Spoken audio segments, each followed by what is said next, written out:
Welcome to the Deep Dive. Today we're looking into something, well, pretty dark online.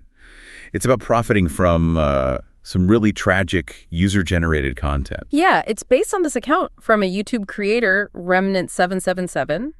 They stumbled onto something on Twitter that they found deeply, deeply disturbing. Right. So our mission today, our deep dive, is to unpack what they saw, why it hit them so hard, and maybe what it says about, the online world. Exactly. Understand the claim, the reaction, and the implications.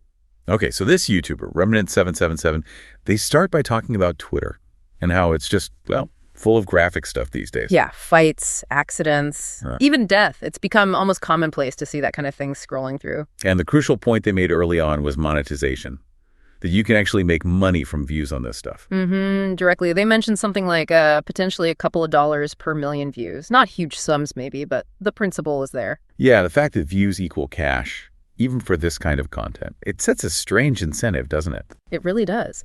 It's this idea that shock value or, graphic material can drive engagement, and engagement drives revenue.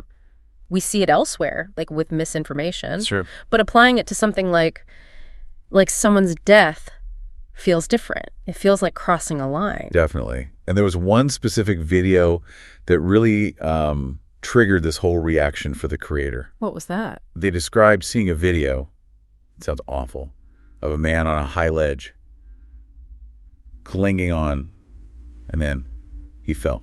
He died. Oh, wow. That's heavy. Yeah. And the creator was clear their first thought was just sadness, empathy for that person in that terrible moment. That's the natural human reaction, isn't it? Compassion. Right. But then came what they called the disgusting aspect. Okay. The realization that the video wasn't just being shared out of, morbid curiosity or something.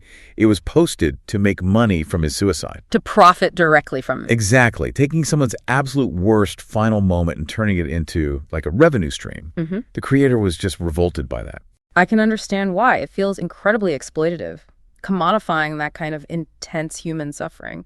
It raises some really serious ethical questions. And they had details on how this would apparently work. It mentioned seeing a watermark in the video. A watermark? Leading where? To a Telegram channel. And apparently this channel had millions of subscribers. Millions on Telegram. Wow. And according to Remnant777, this channel was just full of similar videos, all seemingly posted to generate income somehow.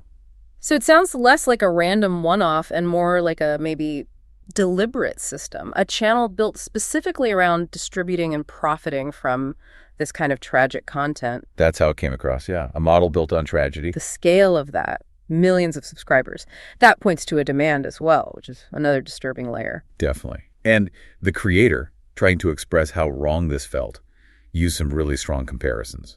Like what? Well, they compared it to making CSAM child sexual abuse material, profiting from someone's absolute worst moment. That's a powerful comparison. Yeah. Exploiting extreme vulnerability for gain. Yeah. And they also threw in some more hyperbolic examples, almost absurd ones, like starting wars for profit or something about a PDF file and cheese pizza. Okay, those sound like hyperbole to just express extreme negativity. I think so, yeah. Just trying to convey the depth of the revulsion they felt. But the CSAM comparison, that one really lands because it's about that core idea of profiting from horrific vulnerability. It underlines the lack of empathy, the willingness to exploit pain. That core principle connects them, even if the acts are different. And they didn't stop there. They compared finding this to, like, learning about known evils. Ted Bundy, or those horrific Japanese experiments during the war. Unit 731, probably. Yeah, things we universally recognize as just evil. Their point wasn't equivalence, but more like encountering a new kind of depravity. Something about this specific online version felt freshly shocking to them. That's interesting, how something can still shock you even when you know terrible things happen. Maybe it's the context. Seeing it operate within these everyday platforms we use. Could be. And they were self-aware about it, too. They actually said, look, there are tons of worse things out there. Acknowledging the scale of global suffering, yeah. But still emphasizing how jarring this specific discovery was. Yeah. Like, even knowing the world has darkness, finding a new pocket of it, especially one tied to profit like this, can still hit you hard. That self-awareness is important. It keeps the focus on this phenomenon, this online exploitation, rather than getting lost in comparing atrocities. It's about the shock of the new, in a way. And importantly, the creator made a clear ethical choice themselves. Oh, yeah, that was that. They decided not to share any links to the accounts or the videos they saw, and they didn't monetize their own video talking about it. Right. Practice what you preach, essentially. Pretty much. They explicitly said they didn't want to contribute to the problem, didn't want to drive any traffic towards it. That really adds weight to their concern, doesn't it? It shows it's not just outrage signaling, it's a genuine ethical stance. They want to highlight the issue without amplifying the harm. Exactly. So the whole point of their video, really, was just awareness. To say, hey, this is happening and we should probably talk about it. To spark a conversation about this really disturbing trend. So yeah, that brings us to the core of it.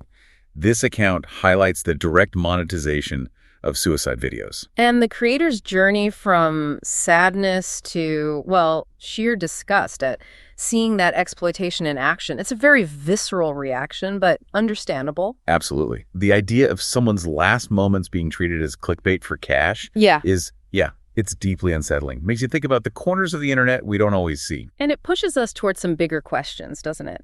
For you listening, it makes you wonder. Yeah, like what about the platforms? What responsibility do they have? Do their policies allow this, even inadvertently? And what about user behavior? The fact that there's apparently an audience, those millions of subscribers, what does that say? Right. And what responsibility do we have just as people online, seeing this stuff, knowing it exists? Yeah. How should we react? It's definitely complex. There aren't easy answers. But this account we've discussed today is a stark reminder, really, of how exploitation can manifest in the digital age in ways we might not even expect, something to think about.